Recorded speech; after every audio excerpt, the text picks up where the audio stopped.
Hello everyone, कैसे हो आप सभी। आज का हमारा टॉपिक है शिक्षा का अधिकार। और ये आया था 2009 में।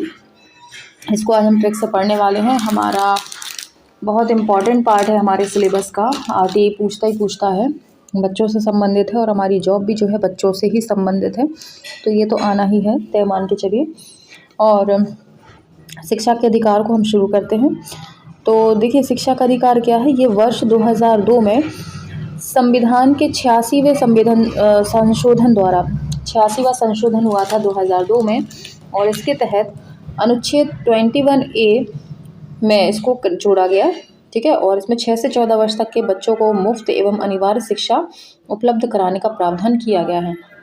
पहली चीज़ 2009 का है ये, ठीक है। और संविधान संशोधन कब हुआ था? 86वां 2002 में, ठीक है। और कौन से अनुच्छेद में जोड़ा गया इसको? 21A में, ओके। और 6 से 14 वर्ष तक के बच्चों को मुफ्त और अनिवार्य शिक्षा इसमें दी गई। इसके बाद इसको प्रभावी बनाने के लिए 4 अगस्त 2009 को लोकसभा में यह अधिनियमित पारित किया गया। अब क्वेश्चन आ सकता है कि लोकसभा से कब पारित किया गया? तो 4 अगस्त 2009 से इसको पारित किया गया, जो 1 अप्रैल 2010 से पूरे देश में लागू हो गया। और 1 अप्रैल 2010 में लागू हुआ। तो देखो 3 चीज़ें बन रही हैं यहाँ पे। पहला, ये अनुच्छेद कब का है? 2009 का है, ठीक है। इसको लोकसभा से कब पारित किया गया? 4 अगस्त 2009 से। और इस लागू कब किया गया? 1 अप्रैल 2010 से। कई बार कन्फ्यूजन हो जाता है, कई बार क्या होता है, हमने पढ़ा होता है कि अनुच्छेद जो है ये RT कब आया था? 2009 में। और ऑप्शन में आपको 2009 भी देगा कि कब से लागू हुआ था। तो कई लोग तो 9 ही लगा देंगे क्योंकि 9 पढ़ा हुआ है, लेकिन लागू अलग डेट को हुआ है। तो 2010 में हुआ है, 1 अप्रैल 2010 में। अब ऐसा याद कर लेना, देखो अप्रैल से हम क्या करते हैं? नया सत्र शुरू करते हैं ना। हमारा हिंदी के धर्म मतलब हमारे हिंदी के हिसाब से नया सत्र कब शुरू होता है? अप्रैल से माना जाता है। 1 अप्रैल से मानते हैं अपन नया सत्र शुरू हुआ है, तो नए सत्र से ही शुरू करेंगे ना इसको। बीच में से कैसे शुरू हो जाएगा?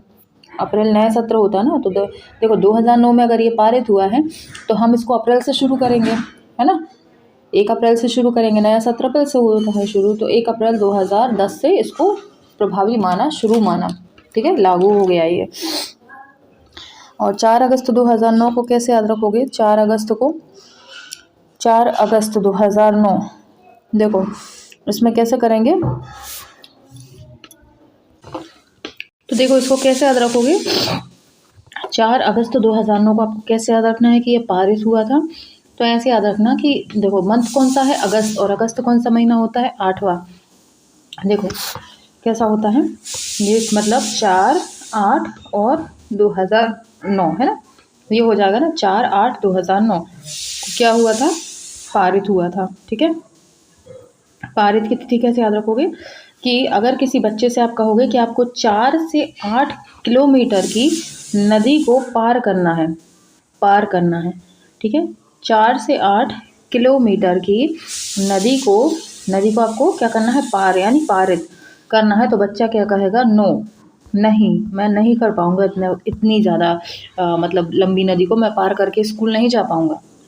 अगर बच्चे से आप कहोगे कि RTE की शिक्षा दी जा रही है, लेकिन 4 से 8 किलोमीटर की आपको नदी जो है वो पार करनी पड़ेगी, यानी पारित 4 से 8 किलोमीटर की, 4 से 8 यानी 4, 8 को पार करके जानी पड़ेगी नदी। तो बच्चा कहेगा नो, मुझसे नहीं हो पाएगा 4 से 8, भले सिर्फ फ्री शिक्षा मिल रही हो चाहे कुछ मिल रहा हो, भाई इतना छोटा बच्चा कैसे जा पाएगा, ठीक है। तो ऐसे आप की तिथि को याद कर लेना। नेक्स्ट देखेंगे हम कि संविधान कौन सा था? 86, भाई ये तो याद करना पड़ेगा। 86वां संविधान संशोधन था, ठीक है। और 21A इसमें धारा थी जिसके तहत इसको जोड़ा गया था। 21A, ठीक है।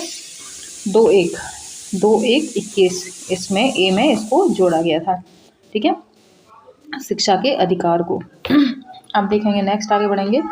सन 2002 में हमारी संसद में 86वां संविधान संशोधन किया था, जिसके द्वारा प्रारंभिक शिक्षा को कक्षा 1 से 8 आयु 6 से 14 को बच्चों का मौलिक अधिकार बनाया गया, ठीक है। 1 से 8 तक के बच्चों को, और जिनकी आयु 6 से 14 वर्ष है, उनका मौलिक अधिकार बनाया गया। क्या? प्रारंभिक शिक्षा को, ठीक है।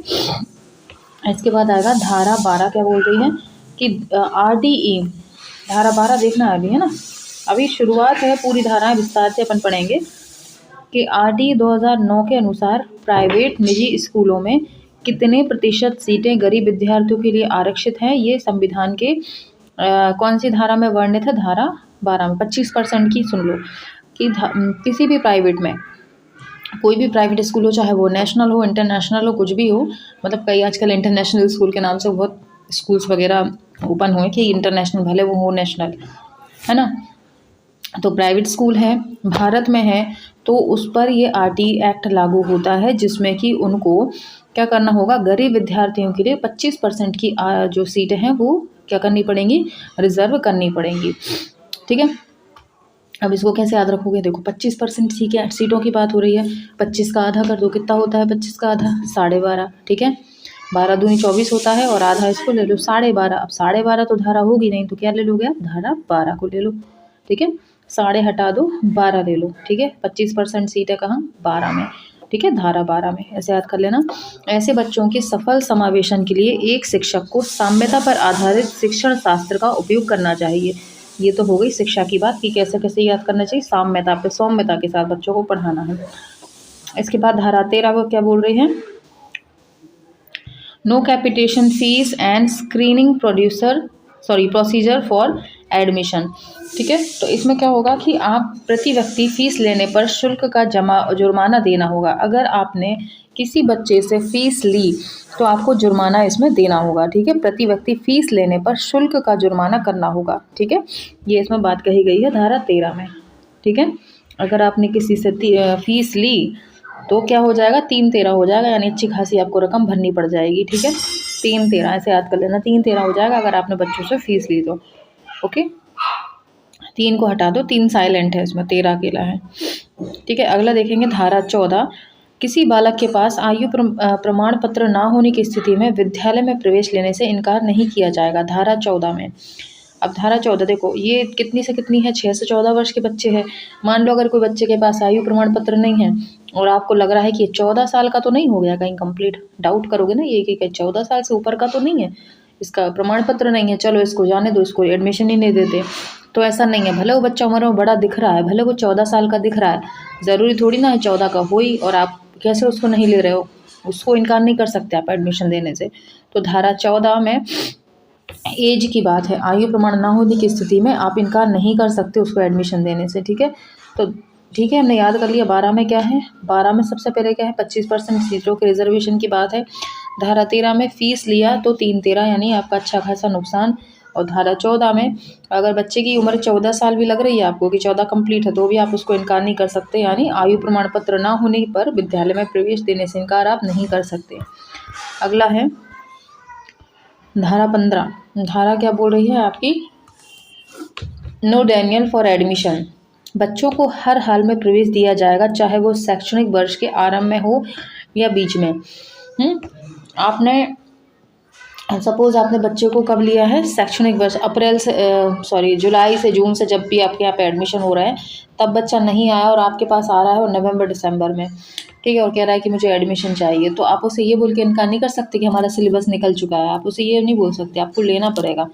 धारा 15 क्या बोल रही है कि हर हाल में आपको प्रवेश दिया जाएगा, चाहे वो वर्ष के प्रारंभ में हो या बीच में हो। धारा 15 ये बोल रही है, ठीक है। 15 ये बोल रही है आपको कि आपको देना पड़ेगा उसको, ओके। आगे है धारा 16 क्या बोल रही है? छात्र को ना तो कक्षा में अनुत्तीर्ण किया जाएगा, ना ही विद्यालय से निकाला जाएगा। छात्र को ना तो आप निकाल सकते हो, ना ही आप अनुत्तीर्ण कर सकते हो। उसका अपन देख लेते हैं, कुछ ट्रिक बन रही है तो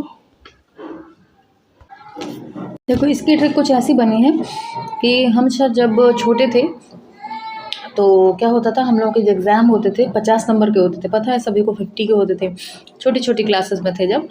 अब तो 100 से नीचे की बात ही नहीं होती है, लेकिन पहले होते थे 50 के।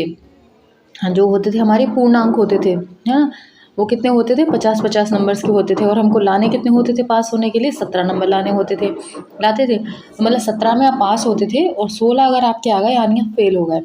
तो यहाँ पे यही बात हो रही है कि धारा 16 क्या बोल रही है आप किसी बच्चे को अनुत्तीर्ण नहीं कर सकते, ना ही विद्यालय से निकाल सकते हो, यानी आप फेल नहीं कर सकते, यानी आप किसी बच्चे को 16 नंबर नहीं दे सकते, आपको 17 ही देने पड़ेंगे। 17 में पास होता है ना बच्चा, 17 ही दोगे आप, 16 नंबर दे के नहीं बच सकते। तो धारा 16 में अनुत्तीर्ण की बात हुई है, ठीक है। अगला है बच्चों को शारीरिक दंड देना अपराध प्रताड़ित माना जाएगा। तो मतलब धारा 17 में क्या हो जाएगा, बच्चे को खतरा, मतलब बच्चे के लिए कोई खतरा पैदा नहीं कर सकते, उसको मार नहीं सकते आप। धारा 17 खतरा की बात कर रही है, यानी आप उसको मार पीट नहीं सकते। इसके बाद धारा 24 यानी 2-4 कर्तव्य ने दिए हैं शिक्षक के लिए, ज़्यादा बोझ नहीं डाला, 2-4 कर्तव्य दे दिए कि आप ये कर लो, ठीक है। तो 2-4 कर्तव्य आपके शिक्षक के लिए। इसके बाद आपका जो धारा 27 है, ये क्या बोल रही है, RT 2009 के तहत शिक्षक को गैर शैक्षणिक कार्यों में नहीं लगाया जा सकता, जनगणना, चुनाव, आपदा प्रबंधन को छोड़कर। यानी इन कामों में लगाया जा सकता है, जनगणना में लगा सकते हैं, चुनाव में लगा सकते हैं, आपदा प्रबंधन को छोड़कर बाकी आप अन्य काम में नहीं लगा सकते, ठीक है। इतने काम महत्वपूर्ण हैं, ये होना है, बाकी अन्य किसी काम में आप नहीं लगा सकते, ठीक है। ये काम है आप लोगों के, ठीक है, ये ओके, धारा 27 में, ठीक है। आगे देखेंगे। अब ये तो याद करना पड़ेगा 27 में क्या कर सकते हैं अपन। 27 की ट्रिक मुझे समझ नहीं आ रही, क्या बनाएंगे, बाकी आप देख लो इसमें क्या हो सकता है। 2 या तो याद कर लो, उसमें कुछ नहीं है, जनगणना, चुनाव, आपदा प्रबंधन को छोड़कर। 2-7, अब 2-4-2-7 तो बहुत ज़्यादा वैसा हो जाएगा कि 2-7 काम नहीं दे सकते, या ऐसा काम कर लो,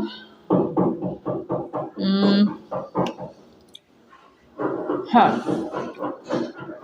1 सेकंड, हाँ मैं देख ले रही हूँ सब कुछ, 1 सेकंड दीजिएगा। देखो ज़्यादा तो इसका कुछ समझ में नहीं आ रहा है, बाकी आप ऐसा कर लो कि हर इंसान के पास, मतलब टीचर के पास, नॉर्मल टीचर के पास 24 घंटे रहते हैं, जिसमें वो अपना फैमिली भी देख लेता है, अपने बच्चों की पढ़ाई भी देख लेता है, और स्कूल में भी पढ़ा लेता है, सब कर लेता है 24 घंटे के अंदर। लेकिन टीचर्स को एक्स्ट्रा काम अगर दिया जाएगा तो भैया उनको 27 घंटे करना पड़ेगा काम, 24 घंटे की जगह 27 घंटे की उनकी ड्यूटी हो जाएगी। तो ऐसे याद रख लो कि 27 घंटे अगर टीचर पर एक्स्ट्रा लोड दिया जाएगा तो बेचारों की ड्यूटी जो है 27 घंटे की हो जाएगी 24 की जगह, ठीक है। घर और बाहर का दोनों को मिला के 24 घंटे की जगह 27 घंटे की ड्यूटी हो जाएगी उनकी, ऐसे याद कर लेना, ठीक है। इसके बाद RT एक्ट 2009 के मुताबिक देश के सभी बच्चे जो कि 6 से 14 वर्ष के हैं, उन सभी बच्चों को मुफ्त निःशुल्क पढ़ाने का प्रावधान रखता है। भारत शिक्षा के अधिकार को लागू करने वाला विश्व का 135वां देश है, ठीक है। शिक्षा के अधिकार को लागू करने वाला भारत कौन सा देश बन गया है, विश्व का 135वां देश बन गया है। लागू होने के 3 साल के अंदर कोई भी शिक्षक गैर मान्यता प्राप्त नहीं होना चाहिए, ठीक है। लागू होने के, जब से लागू है उसके 3 साल के अंदर कोई भी स्कूल गैर मान्यता प्राप्त नहीं होना चाहिए, मान्यता उसको लेनी होगी तभी स्कूल खोल सकता है। और लागू होने के 5 साल बाद किसी भी स्कूल में कोई भी अप्रशिक्षित शिक्षक काम नहीं कर सकता। जो प्रशिक्षित नहीं है, जिसने मतलब ट्रेनिंग नहीं ली है टीचर की, टीचिंग की, वो नहीं ले सकता। कब तक, 5 साल तक का। तो ये क्वेश्चंस छोटे छोटे हैं और बिल्कुल अपन लोग इनको इग्नोर कर देते हैं, लेकिन ये छोटे छोटे बहुत खतरनाक हो जाते हैं क्योंकि अपन इन पर ध्यान नहीं देते। तो ये पूछ सकता है कि लागू होने के कितने साल के अंदर कोई गैर मान्यता प्राप्त स्कूल नहीं खुल सकता, तो वो 3 साल है। और कितने साल तक टीचर जो है बिना ट्रेनिंग लिए पढ़ा सकता है स्कूलों में, तो 5 साल तक, इसके बाद नहीं पढ़ा सकता लागू होने के। यानी अब तो हो ही नहीं सकता ना, क्योंकि मतलब मान्यता इसको, ये जो लागू है कितने टाइम पहले हो गए, 2010 में तो हो ही गया था लागू, यानी तब से, और अब तो कौन सा चल रहा है, यानी अब पॉसिबल है ही नहीं, कब से लागू है, अब तो ट्रेंड ही चाहिए, ठीक है। इसके बाद 6 से 14 वर्ष का कोई भी बच्चा स्कूल से बाहर ना रहे, ठीक है। 8वीं कक्षा तक सभी बच्चों को पास किया जाए। हर विद्यालय में अध्यापकों के 90% पद हमेशा भरे रहें, है ना। ऐसा है, लेकिन मतलब कागज़ों में ही है ऐसा, रियल में तो नहीं है, बहुत पद रिक्त हैं, ठीक है। इसके बाद प्राथमिक में 30 बच्चों पर 1 और उच्च प्राथमिक में 35 बच्चों पर 1 अध्यापक होना चाहिए। देखो प्राथमिक बच्चे जो हैं, प्राथमिक कक्षाओं में 30 बच्चों पर 1 टीचर हो, और उच्च प्राथमिक में 35 बच्चों पर 1 टीचर होना चाहिए। सबसे पहली चीज़ तो हमारे यहाँ गवर्नमेंट की स्थिति बहुत ज़्यादा ख़राब है। गवर्नमेंट स्कूल्स की आप देखोगे वहाँ पे 10-12 बच्चे ही मिल जाए ना तो बहुत बड़ी बात हो जाती है। क्योंकि टीचर्स मतलब प्राइवेट स्कूल का इतना क्रेज़ हो चुका है अब कि सरकारी स्कूल में कोई जाना ही नहीं चाहता है। सिर्फ़ उसमें वही बच्चे जाते हैं जिनके माता-पिता जो हैं, पहली चीज़ तो सरकारी स्कूलों में तभी पढ़ाते हैं जब पहली चीज़ तो उनके पास फ़ीस नहीं होती है और दूसरा उनके पास प्रॉपर डॉक्यूमेंट्स नहीं होते हैं या जानकारी नहीं होती है कि वो आरटीई के तहत प्राइवेट स्कूल में एडमिशन ले सकें। सिर्फ वही बच्चे हैं जिनके पास नॉलेज की, क्योंकि अब सरकार ने क्या करा है, प्राइवेट स्कूल में ही 25% सीटें मतलब फुल कर दी हैं। तो या तो सीटें फुल हो गई हों या उनको जानकारी नहीं हो या तो फिर उनके पास पैसे ही नहीं हो, मतलब टोटल मिला के फिर वही बच्चे हैं जो हर जगह से हार चुके हैं, वही बच्चे सरकारी में बचे हैं। बाकी तो हर एक बच्चा आज प्राइवेट स्कूल में ही पढ़ रहा है। तो ये रेशो तो कभी मेरे ख्याल से हो ही नहीं सकता, क्योंकि जब बच्चे ही नहीं हैं तो 30 पे 1 बच्चा कहाँ से? पूरे स्कूल में ये पूरे स्कूल में मिलाकर भी 30 बच्चे बहुत रेयर है मिल जाए तो। तो पूरे स्कूल में अगर 30 बच्चे हैं तो तभी तो फिर शिक्षकों की कमी भर्ती निकालते हैं, क्योंकि बच्चे ही उतने हैं, टीचर हर कर क्या लेगा? पता चला पहली कक्षा में 1 बच्चा है, दूसरी कक्षा में 2 बच्चे हैं, पूरे स्कूल में मिलाकर ही 8-10 बच्चे हो रहे हैं, तो फिर कहाँ से क्या होता है? फिर क्या करता है, एक टीचर ही सारी कक्षाओं को पढ़ा देता है। फिर अपन ही चिल्ला-चिल्ला के बोलते हैं कि वैकेंसी निकालो टीचर की। भई विद्यार्थी नहीं हैं तो टीचर कहाँ क्या करेगा? मक्खी मारेगा उधर बैठ के, है ना? तो ये स्थिति है, मैंने खुद देखा है आँखों से कि स्कूल्स में बच्चे ही नहीं होते हैं, पढ़ते ही नहीं बोलते, एडमिशन ही नहीं लेते बच्चे यहाँ पे। तो ये स्थिति है, ठीक है? तो क्या हो रहा है कि क्या हो रहा, प्राथमिक में कितने 30 बच्चों पर 1 टीचर और उच्च प्राथमिक में 35 बच्चों पर 1 अध्यापक होना आवश्यक है, ठीक है? आगे देखेंगे।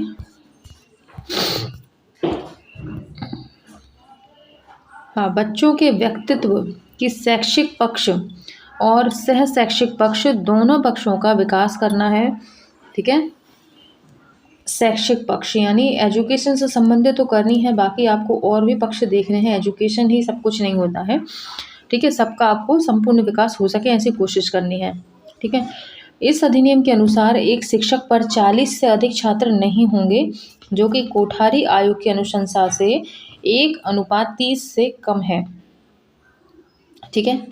40 से बच्चे अधिक नहीं हो सकते। मान लीजिए कि किसी कक्षा में मान लो 40 ही बच्चे हैं, ठीक है? और रेशो हमारे पास क्या है, 1:3 का है। तो अगर किसी मजबूरीवश आपको 40 तक बच्चे पढ़ाने पड़ रहे हैं तो मैक्सिमम आप 40 तक ले सकते हो। वैसे आदर्श 1:30 है, किसकी है अनुशंसा पर? कोठारी आयोग की अनुशंसा पर। ये भी क्वेश्चन आ सकता है, किस आयोग की अनुशंसा पर 1:30 का शिक्षक और बच्चों का अनुपात रखा गया है? तो कोठारी के आधार पर, ठीक है? तो 40 से अधिक छात्र नहीं कर सकते आप एक टीचर पर। इसके बाद 60 विद्यार्थियों तक पढ़ाने के लिए कम से कम 2 प्रशिक्षित टीचर होंगे। 60 विद्यार्थी, जब 1 से 30 है मतलब एक टीचर 30 बच्चों पर है तो 2 टीचर कितने पे होंगे? 60 पे, ठीक है? छात्रों को घर से 3 किलोमीटर के दायरे में स्कूल उपलब्ध कराना होगा। कितने किलोमीटर? 3 से ज़्यादा नहीं होना चाहिए। बच्चे ज़रूरी नहीं सबके पास साइकिल्स हो, कोई पैदल भी होंगे, तो 3 किलोमीटर से ज़्यादा नहीं होना चाहिए। वैसे तो 3 ही बच्चों के हिसाब से ज़्यादा ही बोल दिया हमने, है ना? इसके बाद आरटी 2009 के अनुसार प्राथमिक कक्षाओं में छात्र एवं शिक्षक का अनुपात 30:1 है, ठीक है? अभी पढ़ा ही था, प्राथमिक कक्षाओं में 30:1 है और उच्च प्राथमिक में कितना? 35:1 है। ये आ गया 35:1, ठीक है? आरटी के अनुसार कक्षा 1 से 8 तक यदि प्रवेश दिए गए, आरटी 2009 के अनुसार 1 से 8 तक यदि प्रवेश दिए गए सदस्यों की संख्या 200 से अधिक है तो विद्यार्थी एवं शिक्षक का अनुपात 40:1 होगा, ठीक है?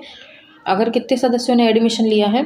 200 से अधिक लिया है, ठीक है? 1 से 8 तक यदि प्रवेश लिए गए सदस्यों की संख्या 200 से अधिक है तो विद्यार्थियों एवं शिक्षक का अनुपात कितना हो जाएगा? फिर 40:1 हो जाएगा, ठीक है?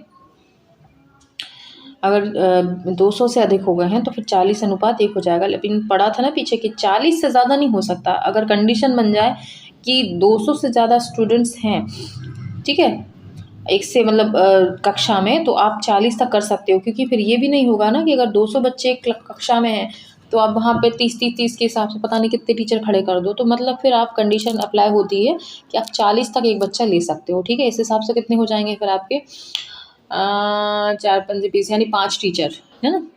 40 स्टूडेंट पर एक, यानी 200 बच्चों की कक्षा में 5 टीचर, यानी 40:1 हो जाएगा विशेष कंडीशन में, जब बच्चों की संख्या ज़्यादा हो।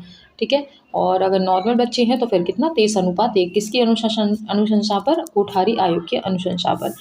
ठीक है, यदि प्राथमिक स्तर पर, सुनना ध्यान से, प्राथमिक स्तर पर 150 से अधिक बच्चे हैं तो इसके लिए प्रावधान है 1 प्रधानाध्यापक और 5 शिक्षक। अभी अपन ने बात की थी ना यहाँ पर कि 40 अपन कर सकते हैं किस कंडीशन में, अगर बच्चे ज़्यादा हैं तो 5 शिक्षक। लेकिन अगर यहाँ प्राथमिक स्तर की बात हो रही है तो फिर आपको 1 प्रधानाध्यापक भी ज़रूरी है।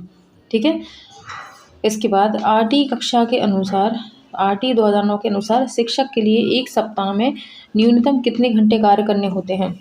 एक पूरे सप्ताह की बात हो रही है तो कितने, 45 घंटे। एक सप्ताह यानी कितने, 7 दिन। ठीक है, तो आपको 45 घंटे काम करना होगा। ओके, नेक्स्ट देखेंगे।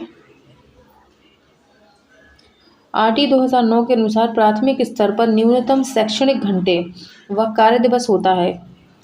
कितना होता है शैक्षणिक घंटे और कार्य दिवस एक शैक्षणिक वर्ष में। शैक्षणिक घंटे, वर्ष नहीं पूछा है, सॉरी। प्राथमिक स्तर पर न्यूनतम शैक्षणिक घंटे व कार्य दिवस होता है तो कितने घंटे, 800 घंटे और एक सेकेंड 800 घंटे और 200 दिन। आप 365 दिन हैं तो 365 दिन में से आपको कम से कम 200 दिन आपको पढ़ाना अनिवार्य है और 800 घंटे पढ़ाना अनिवार्य है। ठीक है, पूरे एक साल में। ठीक है, जो आपके 365 दिन हैं, 365 दिन का एक वर्ष, उसमें से कम 200 दिन आपको पढ़ाना होगा और 800 घंटे पढ़ाना होगा। ये भी क्वेश्चन पूछता है। ठीक है, नेक्स्ट देखेंगे। आरटी 2009 के अनुसार उच्च प्राथमिक स्तर पर न्यूनतम शैक्षिक घंटे व कार्य दिवस होता है। ठीक है, आरटी 2009 के अनुसार उच्च प्राथमिक पर, ये प्राथमिक की बात हुई थी, अब ये नीचे उच्च प्राथमिक की बात हुई है। तो यहाँ पर आपको कितना पढ़ाना है, उच्च प्राथमिक में कितना हो जाएगा आपका, कम से कम 220 दिन और घंटे कितने, 1000 घंटे। ठीक है, 220 दिन और यहाँ पे 1000 घंटे। ये नोट करते चलना आप। ठीक है, ये नोट करना बहुत ज़रूरी है, उनको पढ़ना बहुत ज़रूरी है। ओके, 800 घंटे किस में है आपके प्राथमिक में, और दिन कितने, 200, और उच्च प्राथमिक में 1000 दिन है और 220 क्या हो गए आपके दिन हो गए, 1000 घंटे और 220 दिन। ओके,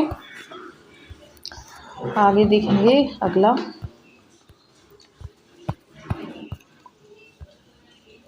आरटी 2009 के अनुसार किस कक्षा तक बालक को निष्कासित नहीं किया जाता, तो कक्षा 8 तक। 1 से 8 तक आप बच्चों को निष्कासित नहीं कर सकते। आरटी के अनुसार 8th क्लास तक बच्चों को उनकी मातृभाषा में शिक्षा देनी चाहिए। अगर बच्चा बुंदेलखंडी बोल रहा है तो आपको बुंदेलखंडी में ही शिक्षा देनी होगी। बच्चा कोई सी भी लैंग्वेज बोल रहा है आपको उसी लैंग्वेज में उसको देना होगी शिक्षा। ठीक है, आरटी 2009 के अनुसार कक्षा 1 से 5 तक के बालकों के घर से विद्यालय की दूरी 1 किलोमीटर होनी चाहिए। ठीक है, कितनी होनी चाहिए, 1 किलोमीटर होनी चाहिए। ओके, और आरटी 2009 के अनुसार एसएमसी स्कूल मैनेजमेंट कमेटी का अध्यक्ष कौन होता है, अभिभावक। ये भी क्वेश्चन उससे पूछ सकता है कि एसएमसी यानी स्कूल मैनेजमेंट कमेटी के अध्यक्ष कौन होते हैं, तो अभिभावक होते हैं। ठीक है, इसके बाद आरटी 2009 के अनुसार विशिष्ट आवश्यकता वाले बच्चों को किस शिक्षा व्यवस्था के अंतर्गत पढ़ाना चाहिए, तो समावेशी शिक्षा व्यवस्था के अंदर। आप उसको अलग नहीं कर सकते कि ये विकलांग है या मानसिक मंद है तो इसको अलग कक्षा में रखो, नहीं, समावेशी शिक्षा व्यवस्था की गई है उसके लिए। अगला आता है शिक्षा का अधिकार 2009 के क्रियान्वयन के बाद कक्षा कक्ष आयु के अनुसार अधिक समजातीय है। ठीक है, आयु के अनुसार आप ना उसको टैलेंट के अनुसार डिवाइड कर सकते हो, है ना, कि ये ज़्यादा टैलेंटेड है, ये डफर है, इसको अलग कर दो, ये अलग है ना, ये अच्छे स्कोर लाता है, ये कम स्कोर लाता है, इसको अलग कर दो, है ना। तो नहीं कर सकते, सिर्फ आप डिवाइड किस चीज़ में कर सकते हो, एज वाइज, उम्र के हिसाब से, है ना। एक बच्चा है आपका 4 साल का और एक बच्चा है आपका 11 साल का, तो आप क्योंकि उनको पढ़ाने का तरीका अलग है और बच्चों को पढ़ाने का तरीका अलग है। बस इसके बिहाफ पे आप उनको अलग अलग बैठा सकते हो, बाकी आपको समावेशी शिक्षा के अनुसार ही चलना है, ठीक है। इसके बाद RT 2009 के तहत दिव्यांग बच्चों के लिए मुफ्त शिक्षा 18 वर्ष तक है। अब ये पूछ सकता है क्वेश्चन कि ये कहाँ तक है, क्योंकि एक सामान्य बच्चे के लिए कब से कब तक है, 1 से 6 से 14 वर्ष तक, ठीक है। लेकिन दिव्यांग बच्चे के लिए आप कब से कब तक कर सकते हो, 6 से 14 वर्ष बोलना था, मैं क्लास बोल रही थी शायद, 18 वर्ष तक, ठीक है। 4 साल एक्स्ट्रा आप दिव्यांग बच्चे को दोगे, ठीक है। अब आता है RT एक्ट 2009 का उद्देश्य क्या है, तो शिक्षा का सार्वभौमिकरण करना, 6 से 14 वर्ष के बच्चों को निःशुल्क एवं अनिवार्य शिक्षा प्रदान करना, गुणवत्तापूर्वक शिक्षा को सुनिश्चित करना, ये इसके उद्देश्य हैं, ठीक है। आगे देखेंगे न्यूनतम कार्य दिवस और शैक्षणिक घंटे। अभी अपन ने पढ़ा था कक्षा 1 से 5 तक कितने, 200 दिन और 800 घंटे, कक्षा 6 से 8 कितने, 220 दिन और 1000 घंटे।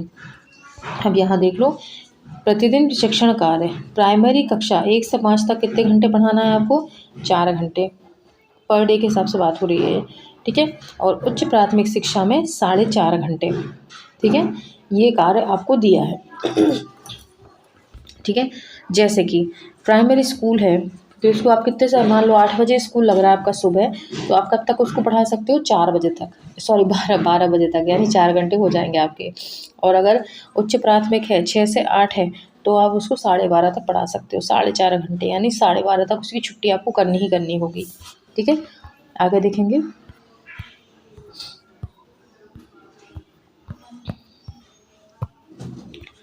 हाँ, साप्ताहिक घंटे, एक टीचर के लिए न्यूनतम साप्ताहिक घंटे 45 घंटे होने चाहिए, ठीक है। पूरे सप्ताह के आवर्स को मिला के 45 घंटे उनके होने चाहिए स्टडी के, ठीक है। इसके बाद घर से विद्यालय तक की दूरी।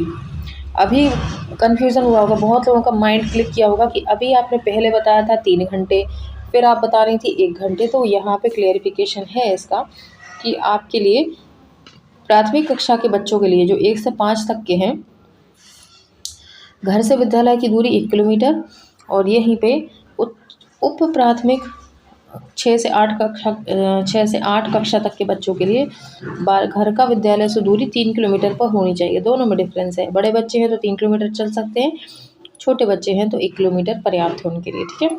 यह अपन ने अभी देखा था ऊपर। आगे चलेंगे शिकायत, बाल अधिकार संरक्षण आयोग NCPCR, यहाँ हो सकती है शिकायत। इसके बाद प्रत्येक प्राइवेट स्कूल में भी 25% गरीब अभिभावकों के बच्चों को शामिल करना या दाखिल देना, ठीक है। अगर नहीं दे रहे हैं तो आप शिकायत कर सकते हो। इन बच्चों से कोई फ़ीस लेनी है, यदि इन बच्चों से फ़ीस ली तो पहली बार 25,000 का दंड, और अगली बार किसी EWS बच्चे से तो 50,000 का दंड होगा, ठीक है। समझ में आ गया, पहली बार में 25,000 और दूसरी बार में EWS बच्चे से अगर लिया तो 50,000। अगर एक बार में किया तो चलो 25,000 में फ्री कर देंगे, दूसरी बार में 50,000, ठीक है। ये दंड के प्रावधान है। और RTE के अनुसार शिक्षकों की भूमिका क्या होती है, देख लो। शिक्षक की नियुक्ति के लिए वह व्यक्ति भी योग्य है जिसके पास केंद्रीय सरकार द्वारा मान्यता अधिसूचना द्वारा प्राधिकारी द्वारा अधिकथित ऐसी न्यूनतम योग्यताएं हैं, ठीक है। इसके बाद कोई शिक्षक निजी शिक्षक क्रियाकलापों में स्वयं को नहीं लगाएगा, जिसमें ट्यूशन वगैरह आ जाएंगे। आप ट्यूशन नहीं पढ़ा सकते अगर आप गवर्नमेंट टीचर हो, so you don't have authority to provide private tuitions to any children। इसके बाद शिक्षा की गुणवत्ता बढ़ाने के लिए इस अधिनियम ने शिक्षक और छात्रों के अनुपात पर भी बल दिया है। शिक्षा की गुणवत्ता बढ़ाने के लिए इस अधिनियम ने शिक्षक और छात्रों के अनुपात पर भी बल दिया है, यानी गुणवत्ता बढ़े। ऐसा नहीं कि ढेर भरे बच्चे आपने एक कमरे में बैठा दिए और एक टीचर नियुक्त कर दिया, आप पढ़ो चाहे मत पढ़ो, ऐसा नहीं होगा। एक बच्चे पर 30 यानी 30 बच्चे आप मैनेज कर सकते हो, तो इतना ही रखा है इसमें, ठीक है। तो क्या बोला है, ताकि एक अध्यापक के ऊपर अत्यधिक भार बढ़ने से शिक्षा की गुणवत्ता में कमी ना आए, इसलिए अनुपात उनने फिक्स कर दिया। आगे देखेंगे छात्रों की संख्या और शिक्षकों की संख्या को एक टेबल में इनने करके बता दिया है अनुपात। छात्र अगर 60 हैं तो शिक्षक कितने, 2। 61 से 90 के बीच में है, अगर मान लो 60 से एक बच्चा भी ऊपर हो गया तो 3 शिक्षक की नियुक्ति करनी पड़ेगी। ठीक है, 61 से 90 के बीच में, 61 से 90 के बीच में 30 मतलब 30 बच्चे और बढ़ गए हैं तो 3 शिक्षक आपको लगाने पड़ेंगे। इसके बाद 91 से 120 यानी अगले 30 और बच्चे के बाद 4 और फिर 121 से 150 तक अगेन कितने 30 शिक्षक स्टूडेंट आ गए तो फिर एक टीचर बढ़ा देंगे। तो कुल मिलाकर आपका क्या होता है आपके जैसे 30 बच्चे बढ़ते जाएंगे, है ना, तो आपको एक शिक्षक एक्स्ट्रा करना पड़ेगा। बट अब यहाँ एक कंडीशन और आ गई, अगर जो छात्र हैं 150 प्लस हैं तो आपको एक किसी प्रमुख को लगाना पड़ेगा, या वो प्रधानाध्यापक हो सकता है, प्रधानाचार्य वगैरह, ये आपको वहाँ पे उसको करना पड़ेगा, वो भी यहाँ पे मौजूद रहेंगे। अगर 150 प्लस हो जाते हैं तो भले थोड़ा ही रोल निभाए लेकिन उनको होना पड़ेगा। इसके बाद आती है सतत एवं व्यापक मूल्यांकन एवं पाठ्यचर्या RT के अनुसार। इसको देख लो कैसी होनी चाहिए पाठ्यचर्या। प्रत्येक बच्चे के स्तर व गति के अनुसार गतिविधि आधारित शिक्षण जरूरी है। गतिविधि होने का मतलब गतिविधि ज़रूरी है, बोरिंग नहीं होना चाहिए आपकी पाठ्यचर्या। ठीक है, मातृभाषा पर बल दिया है। ठीक है, बच्चा बिल्कुल ठेठ देहाती लैंग्वेज बोल रहा है और आप अपनी इंग्लिश झाड़े जा रहे हो तो उसको कुछ समझ में नहीं आएगा। बच्चे को समझाने के लिए आपको उसकी लैंग्वेज सीखनी पड़ेगी, भले ही वो कैसी हो, आपको सीखना पड़ेगी, तभी बच्चा कंफर्टेबल होकर सीख सकता है और आपसे क्रॉस क्वेश्चन कर सकता है। अगर उसको आपकी भाषा ही नहीं समझ में आएगी तो वो आपसे क्या समझेगा और क्या वो पलट के क्वेश्चन करेगा और क्या उसके डाउट क्लियर होंगे। तो आपको उसको अपनी मातृभाषा में समझाना होगा। इसके बाद बालक को चिंता मुक्त बनाकर उसके सर्वांगीण विकास पर बल देना है। बच्चे को आपको टेंशन में पढ़ाना नहीं है। बच्चे को अगर आप टेंशन दोगे, उसके सिर पर लोड बढ़ाओगे तो बच्चा आपसे बिल्कुल फ्रैंक होकर बात नहीं कर पाएगा, ना ही आपसे अपनी प्रॉब्लम शेयर करेगा। और प्रॉब्लम जब तक शेयर नहीं होगी तब तक उसका सर्वांगीण विकास नहीं हो सकता है ना। तो उसको आपको चिंता मुक्त होकर पढ़ाना है। बाल केंद्रित शिक्षा पर बल देते हुए खेल द्वारा शिक्षण के माध्यम से बच्चों को शारीरिक योग्यता का विकास करना है। ठीक है, बाल केंद्रित शिक्षा पर बल देना हो। बच्चे हमेशा खेल कूद के साथ ही सीखते हैं, खेल में सीखते हैं, तो आपको वैसी विधि अपनानी है। इसके बाद मूल्यांकन के लिए विभिन्न तकनीक जैसे मौखिक प्रोजेक्ट, चेकलिस्ट, अवलोकन, रेटिंग स्कूल और पोर्टफोलियो आदि का उपयोग शिक्षण योग्यता अनुसार किया जाना चाहिए। ये विधियां हैं जिनके अनुसार आप बच्चे को मूल्यांकन कर सकते हो। ठीक है,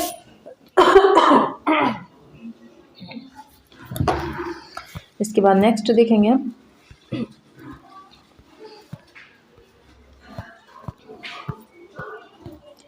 नेक्स्ट है निशुल्क और अनिवार्य शिक्षा के अधिकार अधिनियम 2009 के अनुसार।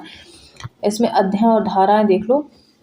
बच्चों की निशुल्क और अनिवार्य शिक्षा के अधिकार अधिनियम 2009 के 9 में एक अनुसूची, 7 अध्याय और 38 धाराएं हैं। क्या क्या है, एक अनुसूची है, 7 अध्याय हैं और धाराएं कितनी हैं, 38 धाराएं हैं। ठीक है, तो इनको अपन ट्रिक से देख लेते हैं। तो आप जैसे किसी बच्चे को बोलते हो कि आपका एडमिशन हो गया है ना, RT के तहत आपका एडमिशन हो गया है, आपके जो सिलेबस में सिर्फ 7 अध्याय हैं, 7 लेसन्स हैं, है ना, इसको फटाफट से कंप्लीट कर लो। तो बच्चा क्या बोलता है, अड़ जाता है, मुझे तो खेलना है, मैं नहीं पढ़ूंगा, अड़ जाता है बच्चा, है ना, अड़ जाता है। तो अगर आप बच्चे को बोलते हो 7 अध्याय इतनी से तो हैं, पढ़ ले ज़रा, तो बच्चा क्या बोलता है कि नहीं, अड़ जाएगा, नो मुझे नहीं पढ़ना। तो 7 अध्याय और 38 बच्चा अड़ जाता है, तो ऐसे याद रख लेना। ठीक है, आगे चलेंगे, बहुत सारी इसमें धारा है यार, बहुत कुछ है, तो सारी की तो ट्रिक नहीं बना पाऊंगी और बन भी जाएगी तो याद नहीं हो पाएंगी, बहुत ज़्यादा है। तो अपन उसमें से जो स्पेशल्स जो हैं मतलब काम की हैं वो अपन देख लेंगे। बाकी आपको क्योंकि जो राधे राधे आंटी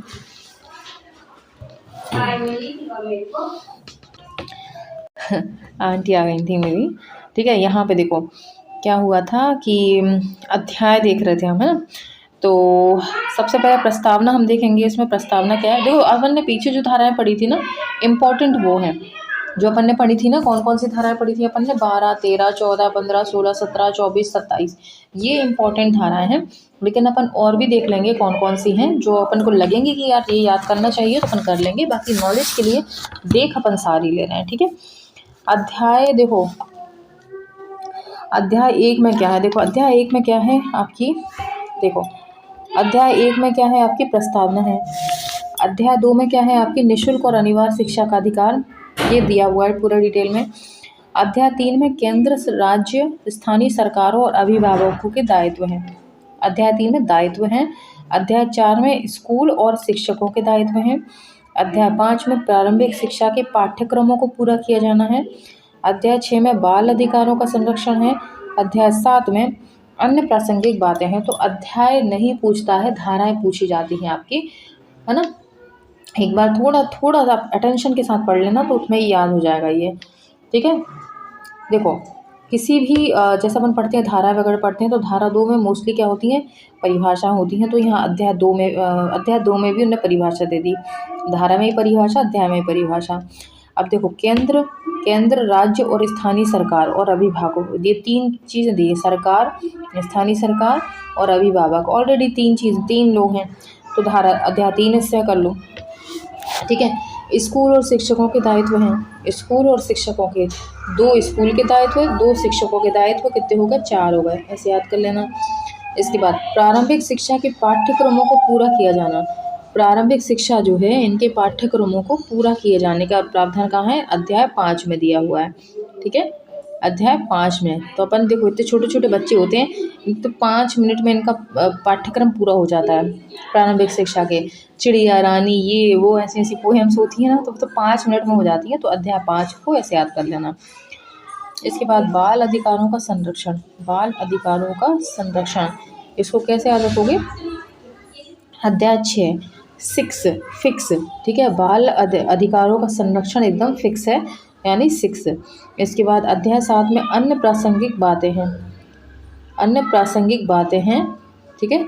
तो बातचीत अपन किससे करते हैं, किसी के भी साथ, जिसके साथ आपकी पढ़ती है, फ्रेंड्स के साथ, ठीक है, ऐसे याद कर लेना।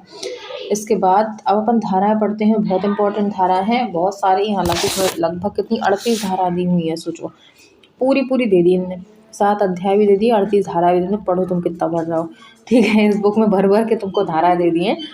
तो अपन देख लेते हैं इम्पोर्टेंट क्या है। देखो अध्याय धारा 1 में क्या है, धारा 1 में आपकी संक्षिप्त नाम, इसके विस्तार एवं लागू होने की तिथि दी हुई है, ठीक है। धारा 2 में प्रयुक्त शब्दावली है। धारा 3 में निःशुल्क अनिवार्य शिक्षा का प्रावधान है। धारा 4 में आयु के अनुसार प्रवेश दिए जाने से प्रावधान है ना, ये है। धारा 4 देखो अपन थोड़ा सा इसका हो सकता है, ये मुझे लग रहा है आ सकता है, आयु के अनुसार प्रवेश देने का प्रावधान किस धारा में है, धारा 4 में। अच्छा क्या होता है धारा 4, देखो आजकल क्या हो रहा है, बच्चों के एडमिशन जो है 3 से 4 साल में हो ही जाते हैं नॉर्मली, तो अपन धारा 4 को ऐसे ले लेंगे कि एडमिशन कर देते हैं, ठीक है। इसके लिए धारा 5 क्या है, अन्य विद्यालयों में स्थानांतरण का प्रावधान, अन्य विद्यालयों में स्थानांतरण का अधिकार धारा 5 देती है। 5 में क्या है, अन्य विद्यालयों में स्थानांतरण का प्रावधान है। अब धारा 6 क्या बोलती है, कानून लागू होने के 6 माह में स्कूल की व्यवस्था एवं आसपास कोई स्कूल ना हो। तो देखो धारा 6 भी है और 6 माह भी है, तो ऐसे ही याद कर लेना कि कानून लागू जब से हुआ है तब से 6 माह में स्कूल की व्यवस्था, अगर किसी गांव में स्कूल नहीं है तो वहां आपको करना होगा स्कूल, क्योंकि धारा लागू हो गई है कि सब बच्चों को अनिवार्य और निःशुल्क शिक्षा देना है। इसके बाद धारा 7 कहती है केंद्र और राज्य सरकार इस अधिनियम के उपबंधों को लागू करना और निधियां स्थापित करना, उपलब्ध कराना, ठीक है। केंद्र और राज्य सरकार साथ मिलकर इस लागू करवाएगी इसको। इसके बाद धारा 8 कहती है समुचित सरकार के कर्तव्य हैं। अब आता है स्थानीय प्राधिकरण के कर्तव्य, देख लो भैया। हाँ, स्थानीय प्राधिकरण के कर्तव्य हैं धारा 9 में। धारा 10 में माता पिता के संरक्षण के कर्तव्य हैं, ठीक है।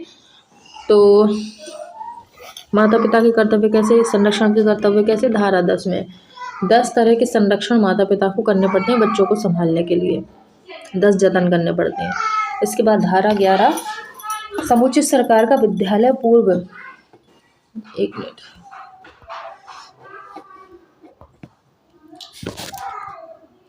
हाँ, समुचित सरकार का विद्यालय पूर्व शिक्षा के लिए व्यवस्था। सारी सरकार क्या करेगी, समुचित पूर्व शिक्षा के लिए समुचित व्यवस्था, समुचित सरकार का विद्यालय पूर्व शिक्षा के लिए व्यवस्था, धारा 11 में। तो ऐसे याद रख लेना, समुचित शिक्षा, समुचित यानी सारे सब कुछ देख रही है। समुचित सरकार विद्यालय पूर्व शिक्षा की व्यवस्था करेगी। समुचित सरकार यानी सरकार विद्यालय की एक एक बात का धारा 11 उसका ध्यान रखेगी, एक व्यवस्था करेगी, एक एक व्यवस्था करेगी। ठीक है। अब आता है धारा 12, दुर्लभ एवं अलाभित समूह के लिए नज़दीकी निजी विद्यालयों में 25% आरक्षण। दुर्लभ है जो, जब ये अपन ने पढ़ाई था धारा 12 देख तो लिया था अभी कि 25% का कहाँ है, धारा 13 में। हमने धारा 13 भी पढ़ ली थी, कोई फीस नहीं लेगा, नहीं तो 3-13। धारा 14 पढ़ ली थी कि 14 साल से ऊपर की उम्र हो गई ये सोच के आप एडमिशन देने से इनकार नहीं कर सकते।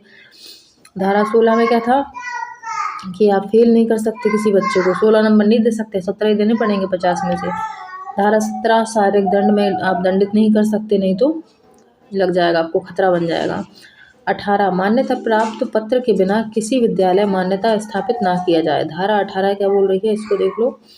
धारा 17 देखी थी अपन ने, उसके बाद 18 नहीं देखी थी ना, 18 नहीं थी, 18 के बजाय उन्होंने सीधी 24 दी थी फिर, तो अपन देख ले रहे हैं।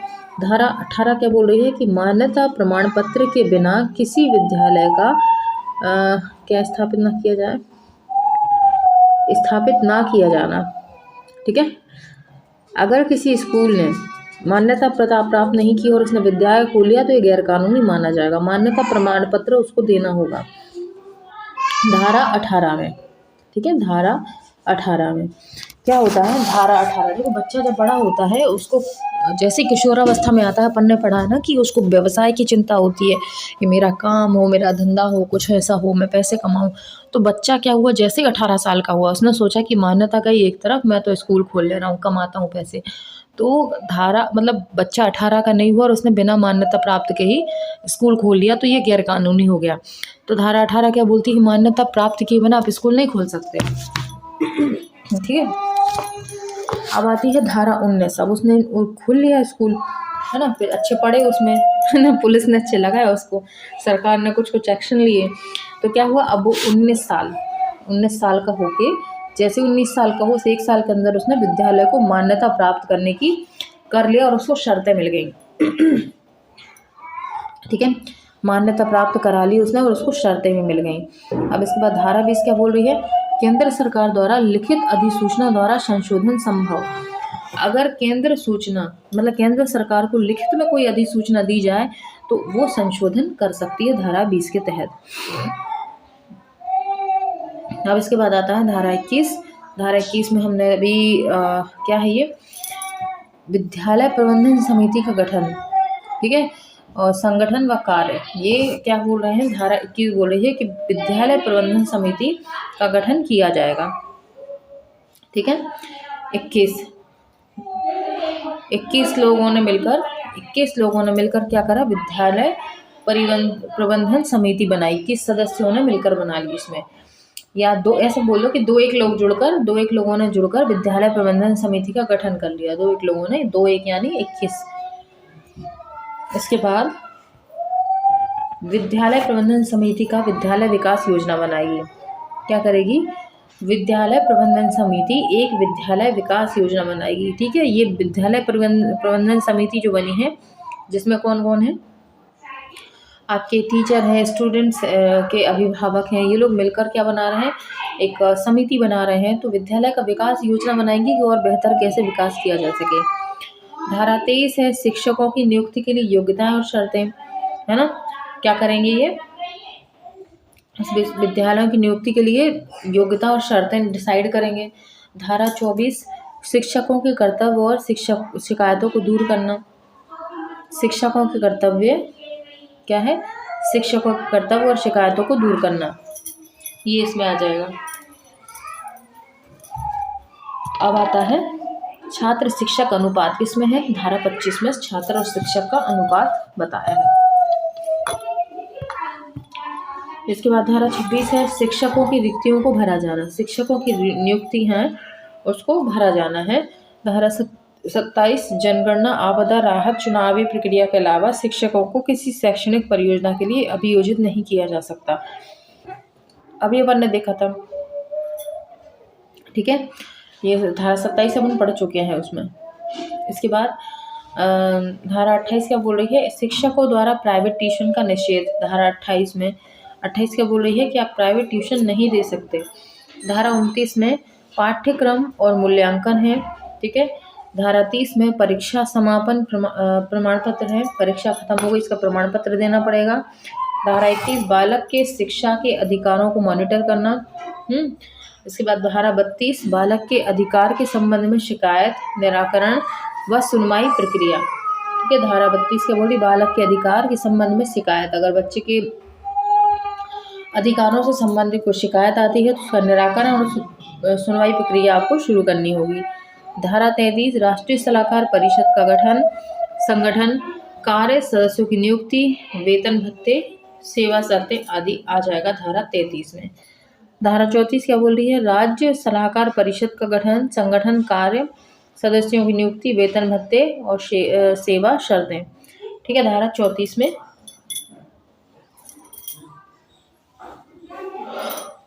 इसके बाद धारा 35 क्या बोल रही है? केंद्र राज्य सरकार और मार्गदर्शक सिद्धांत जारी करना। धारा 36 अभियोजन के लिए पूर्व मंजूरी। धारा 37 सद्भाव पूर्वक की गई कार्यवाही के लिए संस्थान। और धारा 38 समुचित सरकार की नियम बनाने की शक्ति। ये आपके हो गए सारे के सारे 38 आपके धाराएं, और अध्याय इसमें थे 7 जो कि ज़्यादा इम्पोर्टेंट नहीं है। मैंने जो शुरू में आपको बताया ना वही इम्पोर्टेंट है, अलग से उनको पूरा डिटेल में दिया है, उनको अच्छे से पढ़ लो। बाकी इनमें से आपको कोई लग रहा है तो आप देख लेना, बाकी तो मुझे लग रहा है कुछ ज़्यादा इतने नहीं पूछता है डीप में। उसका यही आपसे पूछ सकता है रेशो कितना होता है, कितने घंटे पढ़ना है, ये सारी इतनी सारी धाराएं पढ़कर कहाँ जाओगे भैया, इतनी नहीं पढ़नी है, ठीक है। तो ये हमारा आरटीई एक्ट भी आज कंप्लीट हो गया। उम्मीद करती हूँ सबको बहुत अच्छा लगा होगा, क्योंकि ये बहुत बहुत पूछता है यार। आप कोई भी पेपर उठा के देखना, आरटीई से एक ना एक क्वेश्चन तो आपको मिलने वाला है, ठीक है। और ये मत सोचा करो 1 नंबर की देखती हूँ इतनी मेहनत करना, एक नंबर ही इम्पोर्टेंट होता है ना। 0.01 नंबर तक में कई बार फेल हो जाता है बच्चा कि इतना सा अंतर रह गया और फेल हो गया। तो ये गलती नहीं करना है, अपन को पूरा ही पढ़ना है, अच्छे से पढ़ना है ताकि सिलेक्शन हो सके, ठीक है। अगली बार हम फिर किसी एक्ट के साथ मिलेंगे, इसके बाद फिर आगे बढ़ते चलेंगे, ठीक है। तो मिलते हैं अगली वीडियो में, तब तक के लिए बाय।